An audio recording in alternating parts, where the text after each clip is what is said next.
Hai. Selamat datang kembali di channel Min Donghua. Kali ini kita akan melanjutkan cerita Donghua, Battle Troop di Heaven. Nggak pakai lama lagi, langsung aja kita ke ceritanya. Check it out. Setelah melihat beberapa orang juga memilih mengejar leluhur Han Guang, beberapa orang kuat juga mengikuti mereka. Karena bagaimanapun mereka telah lama terjebak dalam formasi ilusi di sini. Jadi setelah mengetahui kebenaran gua warisan ini, mereka semua juga sangat marah, sehingga mereka juga ikut mengejar. Namun sebagian besar dari mereka juga memilih untuk keluar dari gua warisan ini dengan cepat. Meskipun gua warisan ini mengandung cahaya yang sangat kuat, tetapi mereka juga merasakan kehilangan darah mereka sendiri, sehingga menyebabkan penurunan kekuatan untuk mereka. Oleh karena itu, mereka tidak ingin lagi untuk terus mengambil resiko ini ataupun membalas dendam. Bagaimanapun, kelangsungan hidup jauh lebih penting daripada mati dengan sia-sia. Pada saat ini, Xiaoyan yang mengejar ke dalam gua yang lebih dalam setelah dia mengikuti leluhur Han Guang ke dalam gua. Adegan yang mengejutkan muncul di depannya, sehingga Xiaoyan langsung mengerutkan kening. Karena di depannya, Xiaoyan dapat melihat dengan jelas ada dinding gua sekarang, memiliki pintu masuk yang tak terhitung jumlahnya. Bahkan di sekitarnya dipenuhi dengan kabut tipis yang menyebarkan. Dan keberadaan kabut ini sebenarnya digunakan untuk memblokir kekuatan jiwa seseorang. Jadi dengan pemandangan ini, itu sudah menjelaskan bahwa alasan leluhur Han Guang berani melakukan ini adalah dia telah melakukan persiapan lengkap sebelumnya, yang menunjukkan leluhur Han Guang tidak bertindak secara acak. Memikirkan hal ini, Xiaoyan mengutuk dalam hatinya.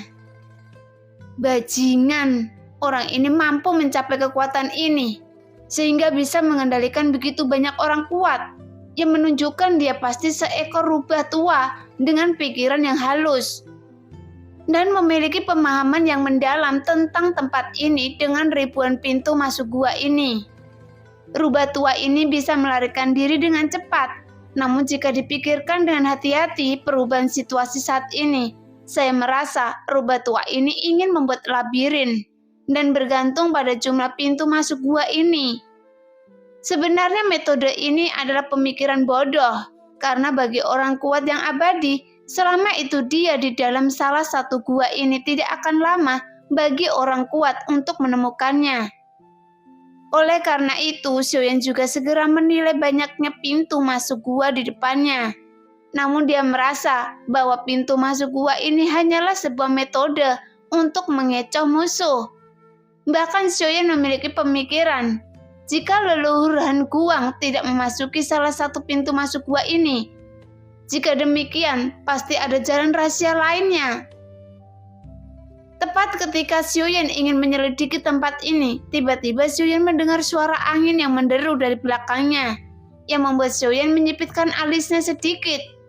Karena untuk saat ini, Xiaoyan tidak ingin berinteraksi dengan dua raja roh istana surgawi tersebut. Pada saat yang sama, Xiaoyan juga tiba-tiba merasakan gelombang energi yang membuat jantungnya berdebar-debar. Karena ada perasaan panik tidak sabar yang tidak bisa dijelaskan. Sehingga saat merasakan perasaan ini, membuat jantung Xiaoyan berdetak lebih cepat. Bahkan jantung iblis yang berada di dada sebelah kiri Xiaoyan mulai berdetak cepat. Setelah Xiaoyan merasakan perasaan aneh yang tak terlukiskan ini, dia akhirnya menyadari bahwa tekanan yang datang bukanlah berasal dari Tianxun dan Ningyo, tetapi berasal dari gua itu sendiri. Segera Xiaoyan menatap salah satu pintu masuk gua di depannya. Kemudian dia melangkah maju dengan telapak kakinya. Pada saat yang sama, sebuah kilatan guntur yang seperti sutra membawa Xiaoyan bepergian melalui ribuan pintu masuk gua satu demi satu dengan kecepatan yang sangat luar biasa. Dengan kecepatan Xiaoyan sekarang, bahkan jika Tianxun dan Ningyo mengejarnya dengan kecepatan penuh dari belakang, pasti mereka tidak mungkin dapat mengejar Xiaoyan dengan mudah. Sialan, dari mana datangnya perasaan aneh ini? Xiaoyan bergumam perlahan. Kemudian dia membuka jarak dan melambat kecepatannya. Namun matanya menunjukkan kebingungan. Tepat ketika dia sedang memikirkan sumber perasaan aneh ini, Xiaoyan tiba-tiba teringat apa yang dikatakan Goyan. Jadi Xiaoyan dengan cepat mengguncang lengan jubahnya. Kemudian Goyan yang ada di dalamnya tiba-tiba terlempar keluar. Namun sekarang tubuh Goyan telah berubah menjadi bola biru es seukuran telapak tangan. Dan tidak lagi berbentuk mata besar yang lembut yang seperti sebelumnya. Melihat Goyan menutup matanya rapat-rapat dan tidak bereaksi, Xiaoyan mengerutkan kening karena dalam tidurnya Goyan merupakan bukanlah kabar baik bagi Xiaoyan. Sepertinya kali ini saya salah karena tidak mengerti apapun apa yang ada di tempat ini. Seharusnya alasan mengapa Goyan mengatakan itu, sebenarnya dia telah memberi saya informasi tentang tempat ini. Xiaoyan tiba-tiba memikirkan sesuatu tentang gua warisan Han Guang yang sepertinya tidak sesederhana yang dibayangkan saat ini. Setelah Xiaoyan tertegun sejenak, dia akhirnya sadar bahwa dia mungkin masih berada di dunia ilusi saat ini. Namun kekurangan dari informasi ilusi ini bahkan lebih sulit dilihat dari formasi ilusi yang pertama. Dan apa yang dijelaskan oleh si Goyan sebelum dia tertidur mungkin bukanlah tempat itu, tapi tempat dirinya sendiri, seperti halnya menghubungkannya dengan guntur sejati Haotian.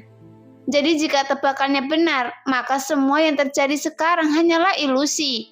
Dan perasaan tak dikenal ini adalah hal yang membuat Xiaoyan ketakutan. Jadi setelah beberapa pemikiran di benaknya, tiba-tiba Xiaoyan teringat sesuatu tentang Goyan yang dalam bahaya. Karena dia mendengar saat Xiaoyan berada di alam dewa kekacauan di pertemuan sebelumnya, bahwa Goyan memiliki kekuatan jiwa yang sangat kuat.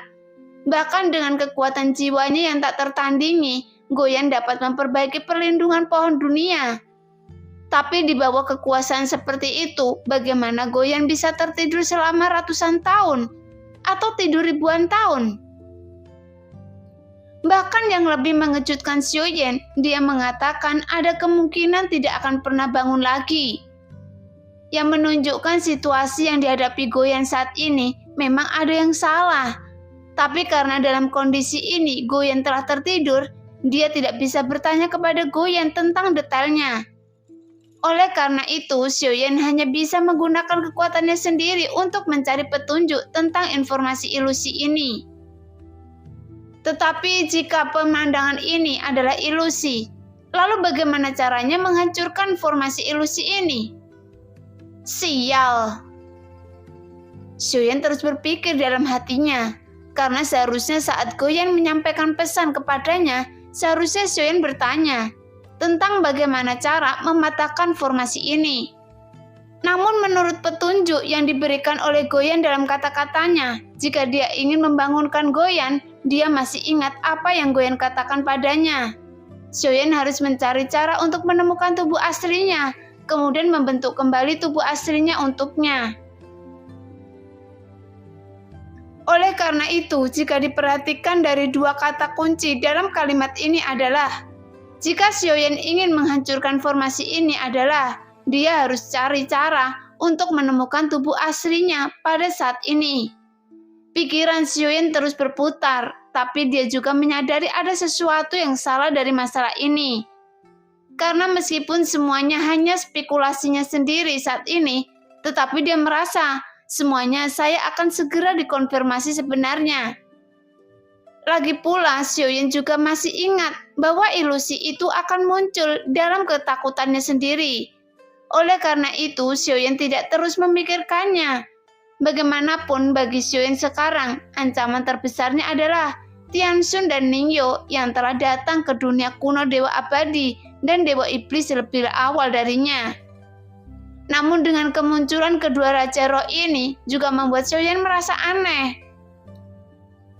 Karena dunia ini sangatlah besar, jadi seharusnya ini bukanlah sesuatu kebetulan. Mungkin jika Xiaoyan sengaja mencari kedua Raja Roh di dunia sebesar itu, pasti peluang yang menemukan mereka berdua juga sangat rendah. Tapi sekarang dia bisa bertemu secara kebetulan, yang merupakan adegan yang sungguh luar biasa. Sekarang, jika semua informasi dikombinasikan dengan apa yang dilihat Xiaoyan dengan serius, Xiaoyan akhirnya menyadari bahwa ada yang tidak beres di sini. Jadi meskipun segala sesuatu di depannya adalah ilusi, tapi jika tebakannya benar, hanya ada satu cara untuk menghancurkan formasi ilusi ini sekarang, yaitu dia harus bertarung. Karena jika dia ingin melarikan diri dari tempat ini, maka dia hanya akan terjebak dalam formasi ilusi ini selamanya. Segera Xiaoyan yang mengangkat kepalanya dengan kilauan cahaya di matanya. Lagi pula dia tidak dapat membedakan mana yang benar dan mana yang salah. Jadi pertama-tama dia harus menemukan cara untuk membuktikan tebakannya sendiri. Dan ini adalah cara terbaik yang bisa dia lakukan. Oleh karena itu, Xiaoyan juga tidak ingin menghindarinya. Kemudian dia langsung memilih untuk menantang dua Raja Roh Istana Surgawi. Karena jika ini benar-benar ilusi, Xiaoyan merasa tidak asing dengan situasi saat ini. Karena situasi ini hampir sama seperti gerbang pertempuran yang sebenarnya di lantai 5 pagoda kekosongan roh. Meskipun pertarungan itu adalah sebuah ilusi, tetapi sebenarnya sangat nyata. Jadi Xiaoyan harus menang dalam pertempuran ini. Karena hanya dengan begitu, Xiaoyan dapat menghancurkan formasi ilusi ini. Namun sebelum itu, Xiaoyan juga harus bisa memanfaatkan medan di sini, sehingga dia dapat memisahkan Tianxun dan Ningyo di area yang berbeda.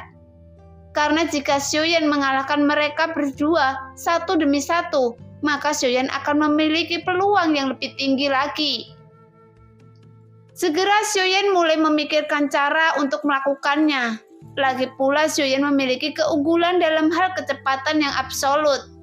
Bagaimanapun, leluhur Han Guang telah menghilang saat ini. Jadi dia hanya bisa menarik kedua Raja Roh dan menggunakannya untuk melancarkan serangan. Kemudian memanfaatkan kecepatan untuk meraih beberapa keuntungan. Setelah membuat beberapa rencana di dalam benaknya, Xiaoyan segera menyapu dengan kekuatan guntur, sehingga dia bisa melakukan perjalanan melalui gua-gua ini dengan kecepatan yang sangat cepat. Namun setelah dia menyelidiki gua-gua yang rumit ini, Xiaoyan secara bertahap menemukan jawaban tentang munculnya guna-guna ini. Dan Xiaoyan merasa bahwa susunan formasi ilusi ini juga merupakan karya dari Goyan. Sial, jika itu masalahnya, saya khawatir mungkin akan benar-benar terjadi sesuatu pada Goyan. Xiaoyan mendengus dingin saat memikirkannya, karena situasi akan sangat merepotkan jika tebakannya benar. Oleh karena itu, Xiaoyan harus cepat untuk mencari kebenarannya. Karena meskipun semua yang terjadi sekarang, Xiaoyan tidak dapat memastikan benar atau salah. Tetapi masalahnya, Tianxun dan Ningyo sedang berada di luar gua. Namun kedua Raja Roh ini sepertinya masih ragu-ragu tentang segala sesuatu di depan mereka. Hingga akhirnya keduanya mendengar suara siulan dari dalam salah satu gua. Dua sosok muncul di depan Tianxun dan Ningyo. Apakah Anda juga menginginkan tantanan Dewa Iblis Abadi? Salah satu sosok memegang token batu giok di tangannya, dan dia berkata perlahan. Mendengar itu, Tianxun dan Ningyo menyipitkan matanya sedikit. Saat mereka melihat kedua sosok di depannya, mereka yang satu mengenakan jubah hitam, sehingga tidak dapat melihat wajahnya dengan jelas. Namun di balik jubah hitam ini ada nyala api samar dan guntur di matanya. Sedangkan untuk sosok lainnya ada tanda bintang 7 yang berkedip-kedip di antara alisnya.